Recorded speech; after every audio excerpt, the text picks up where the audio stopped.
Hello বন্ধুরা, দেখতে পাচ্ছ এখন কিন্তু সেই যে বীজে পেরে করা হচ্ছে। এই যে আমাদের নাদরদা এখন কিন্তু এই বীজটা পেরে করছে ভিটামিন দিয়ে। তো তোমাদেরকে পুরো প্রসেসটা দেখাচ্ছি এবং এখন অবধি দেখাচ্ছি। বন্ধুরা প্লিজ যারা আমার চ্যানেলে নতুন হয়ে থাকবে প্লিজ তারা আমার চ্যানেলটা একটু সাবস্ক্রাইব করে দেবে। আর যারা এখন অবধি ভিডিওটা দেখছো তাদেরকে বলবো প্লিজ একটি লাইক একটি কমেন্ট করে জানাবে যে তোমরা ভিডিওটা দেখছো কোথা থেকে।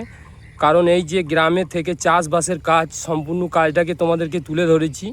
আর গ্রামে থেকে সমস্ত রকমের চাষবাসের কাজ এই দাদা কিন্তু করে থাকে। কারণ এই দাদার ভিডিও আমার প্রায় ইউটিউবে অনেক হয়ে আছে। তো দাদার ভিডিওগুলো দেখো এবং দেখে জানো যে দাদা কত রকম কাজ জানে এবং কত রকম কাজ করে থাকে। এই গ্রামে থেকেই কিন্তু অনেক কিছু পথটা এগিয়েছে। আর সেইখান থেকেই আমরা কিছু শিখেছি দাদার কাছ থেকে, যে চাষবাস নিয়ে কতটা গ্রামের মানুষ এগিয়ে আছে। গ্রামের মানুষ থাকে চাষবাসের জন্য, তো চাষবাসের জন্যই কিন্তু গ্রাম উন্নতি। আর এই উন্নতিটা হচ্ছে চাষবাসের ক্ষেত্রেই, কারণ চাষবাস করেই যে দুটো ধান চাল হয়েই কিন্তু মানুষের কাছে পৌঁছায়। তো বন্ধুরা আবার দেখা হবে নেক্সট ভিডিওতে। আশা করছি সবাই ভালো থাকবেন এবং সুস্থ থাকবেন। আমি এই বিষয়ে কিছু জিজ্ঞাসা করে নেব।